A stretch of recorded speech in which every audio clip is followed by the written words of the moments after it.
Bon, monsieur Renaud, est-ce qu'on peut présenter les 4 demi-finalistes, le carré d'as de ce samedi? Et oui, et les demi-finales, si les gens ont suivi le tournoi de Bagnères, ben, il y a eu des surprises aujourd'hui, puisque une seule tête de série reste pour la phase finale de ce tournoi, c'est Vincent Millot, Numéro 4. qui est voilà, numéro 21 français, qui a été 144e joueur mondial, qui a fait très bonne impression depuis le tournoi. Et il va jouer contre Alexandre Penaud, qui a provoqué une surprise puisqu'il a battu la tête de série numéro 1 Maxime Thom, mais il faut dire que Maxime Thom avait un début de hernie, des séquelles de hernie inguinale pour lequel il devra se faire opérer bientôt. Et donc il a gagné, et c'est Alexandre Penaud qui est un joueur qui a moins 30, qui est de la Ligue de Guyenne, licencié dans la Ligue de Guyenne, donc il va rencontrer Vincent Millot, demain samedi à 13h30. Alors, Millot, c'est quand même solide, il a fait des qualifications à Roland-Garros, il sort au dernier tour. Oui, oui, bien sûr, il a toujours fait les qualifications des tournois des Grands Chelems, parfois il est rentré aussi dans le tableau. C'était un joueur des Challengers parce qu'il était 144e mondial. C'est une blessure qui le fait revenir ici. Hein. Voilà, il a été blessé à Roland-Garros et c'est son premier tournoi depuis Roland-Garros, donc il a été 3 mois sans jouer. Et là, on a vu quand même qu'il revenait bien et qu'il avait quand même des éléments techniques qui lui permettaient de jouer très, très vite et de se rapprocher. Bon. Il fait pas quand même figure de favori par rapport à Penaud, mais bon, Penaud, on l'a vu solide. Hein. Oui, mais maintenant, quand même, c'est une première série qui rencontre un moins 30. Logiquement, voilà. Vincent Millot est favori sur le papier. Alors, 2 autres Français pour la demi-finale. Hugo Nice, et la grosse surprise, c'est l'outsider, il ne s'entendait pas se retrouver là, Paul Kerr, oui, le Toulousain. Voilà, mais Paul Kerr, il faut savoir qu'il fait partie du pôle espoir à Toulouse, avec comme le conseiller technique régional qui s'en occupe, c'est Patrick Verne, vous savez, un joueur qui est à moins 15, champion du monde, qui a été avec les 40 ans. Et ce Paul Kerr, qui montait de moins 4,6 à moins 15, donc pôle espoir de Toulouse, et il a commencé à faire des futurs déjà l'an dernier, et il était toujours dans les qualifications, toujours assez brillant. Parfois il a intégré le tableau final, et d'ailleurs il avait un petit classement ATP puisqu'il est dans les 1700, mais là il a fait un tournoi vraiment exceptionnel. Grâce à une wildcard, voilà, l'invitation.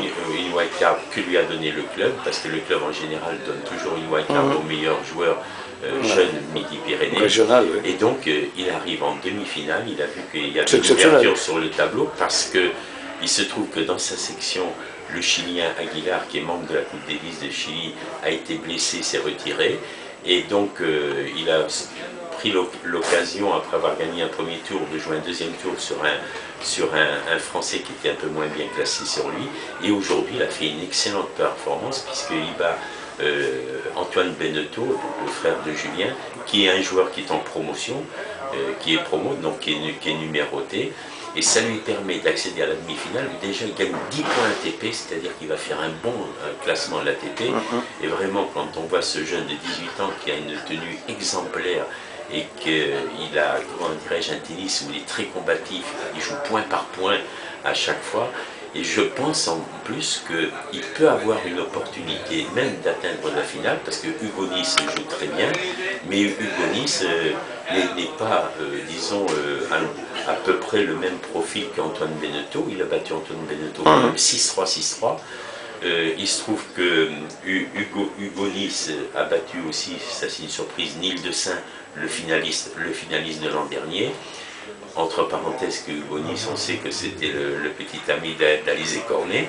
Alors si Hugo Nice allait en finale, pourquoi pas qu'Alizé ça viendrait à Bagnères pour passer le dimanche et le soutenir. Ça c'est à voir. Mais enfin, aussi on espère, puisque Paul Kerr, pôle espoir de Toulouse, s'il arrive en finale, ça serait quelque chose de grandiose pour le tennis et la Ligue Midi-Pyrénées. Voilà, on retiendra ça, et qu'il n'a que 18 ans, donc ça laisse entrevoir s'il a une grosse base de progression. Voilà, et il faut savoir aussi qu'il a fait demi-finaliste, je crois, au championnat de France junior cette année, donc il a des résultats qui sont constants.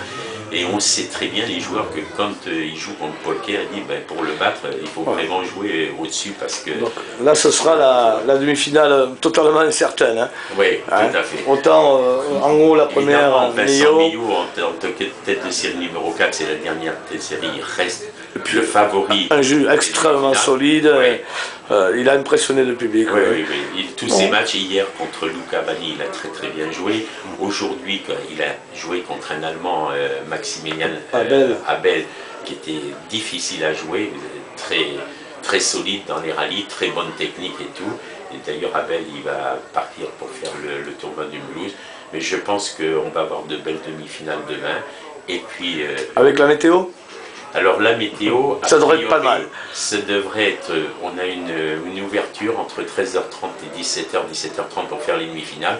Par contre dimanche, alors là on est un peu plus tranquillisé, a priori, on n'aurait pour ainsi dire pas de pluie. Ben, ça va faire venir le nombre public déjà qui est là. Oui, parce que ce que j'ai observé cette année, il y a un public qui vient, qui est constant entre 16h et 19h. Bon, il y a non seulement des bagnérés qui aiment suivre aussi le tennis, mais aussi il y a certains curistes qui viennent se joindre aux bagnérés. Et là, on a les terrasses du cours central qui sont garnies. Et ça, je tenais à le souligner. Et tous les joueurs sont satisfaits de ça, ça leur fait plaisir. Ah, bien sûr, voilà. Bien sûr. C'est mieux que de jouer devant des banquettes vides. On ne te fera pas la casse ce week-end. Merci Michel. De rien.